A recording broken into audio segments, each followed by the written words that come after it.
Okay, bismillahirrahmanirrahim. Assalamualaikum warahmatullahi taala wabarakatuh.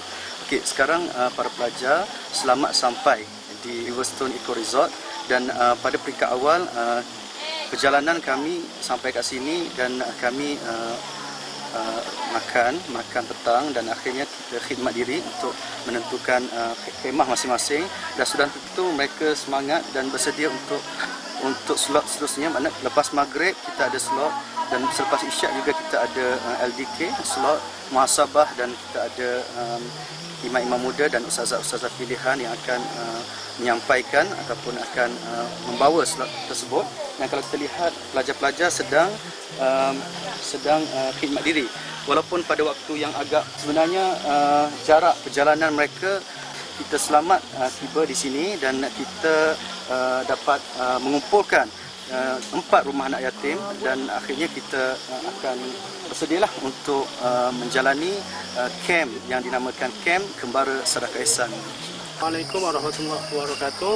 Malam ni adalah malam yang pertama untuk program Sedekah Ihsan. Okay, malam ni pelajar-pelajar yang baru sampai mereka akan mempersiapkan diri dulu. Apa-apa nama-nama semua buku-buku kita dah bagi dan sekarang mereka akan pergi ke surau untuk solat Isyak. Selepas tu ketua daripada program ni akan kasih briefing apa yang perlu dilakukan pada malam ni adalah sebab ini adalah malam yang pertama. Jadi pelajar-pelajar mesti menyesuaikan dengan situasi keadaan di dalam ni. Jadi saya harapkan selepas ni pelajar-pelajar dapat menimba ilmu kerana setahu saya selepas sahaja pukul 9 akan ada slot untuk mereka di mana Ustaz Saiful akan memberikan ceramahnya dan seterusnya mereka akan mendengar program-program daripada imam-imam muda yang lain dan ustazah pilihan yang lain. Bismillahirrahmanirrahim. Suasana perjalanan yang kita sedang tempuhi bermula daripada pukul 4 pagi, 5 pagi apabila budak-budak anak-anak ini dikejutkan. Alhamdulillah semua masing-masing beri kerjasama yang sangat baik. Mereka semua sama anak-anak lelaki kita lihat satu momentum untuk bangun ni mudah. Bila semuanya pergi ke bilik air dan mandi. Biasanya kita akan tengok program-program untuk kejut orang yang mulia ni paling berat. Tapi alhamdulillah bila kita buat di hari yang pertama, pagi yang pertama, semua masing-masing boleh bekerjasama untuk bangun dan alhamdulillah dapat selesaikan solat tahajud, witir dan sebagainya.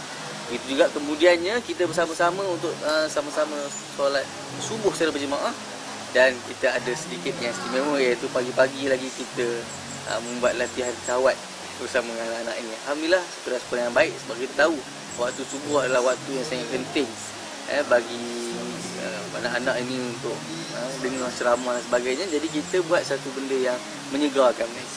Baik, kemudian setelah itu semua sama-sama pergi bersarapan pagi. Alhamdulillah makanan yang sedap, makan dalam talam. Ini satu konsep yang kita nak ajar kepada anak-anak ini.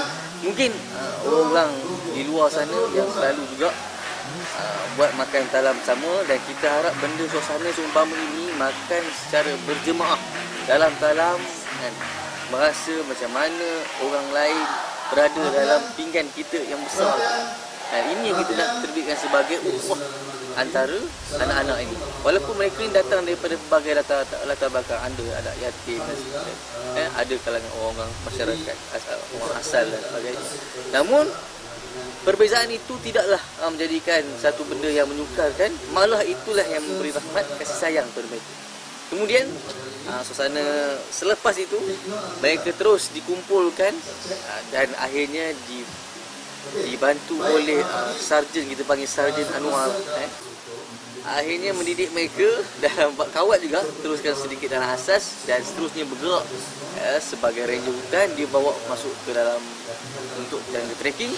2 tim kita pecahkan. Tim yang pertama kita minta jungle trekking dan baki tim yang seterusnya kita sama-sama melakukan sukan yang merupakan salah satu daripada sunnah Nabi sallallahu alaihi wasallam, iaitu memanah. Masing-masing kalau kita tengok tadi ada yang kali pertama pegang busur panah, ada kali pertama macam-macam yang berlaku dan ada panah yang tersasar ke belakang. Ada panah yang paling menarik sekali yang saya tak pernah jumpa bila panah tu naik ke atas. Itu yang paling menarik. Mungkin dia target burung-burung yang ada di situ. Dan kemudian bila selesai mana jaga trekking, dan sekarang ini mereka terus bergerak ke tempat program, tempat berkumpul untuk sama-sama mendengar tentang kisah Nabi yang disampaikan oleh Ustazah Pilihan Fiza. Dan insya-Allah sekarang ni mereka akan bersama pula dengan Ustaz Asnawi, seorang yang ustaz wajah baru dalam bidang motivasi ini, yang mana dia menceritakan tentang hiburan dalam Islam.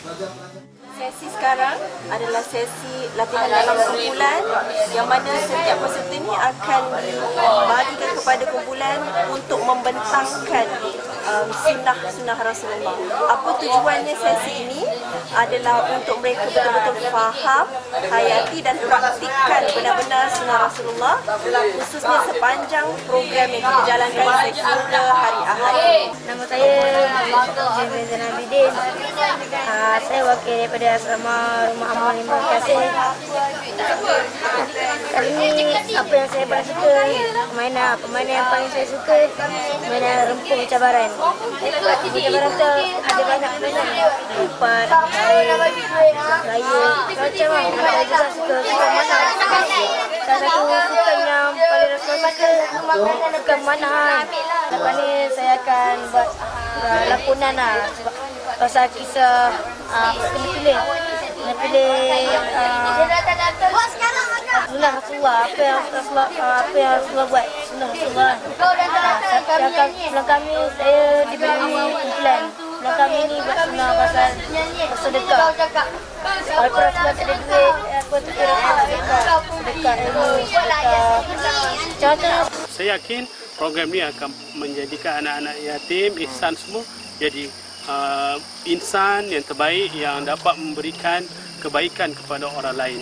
Jadi tunggu program kami, jangan ke mana-mana. InsyaAllah kita tengok sampai hari terakhir. Bismillahirrahmanirrahim.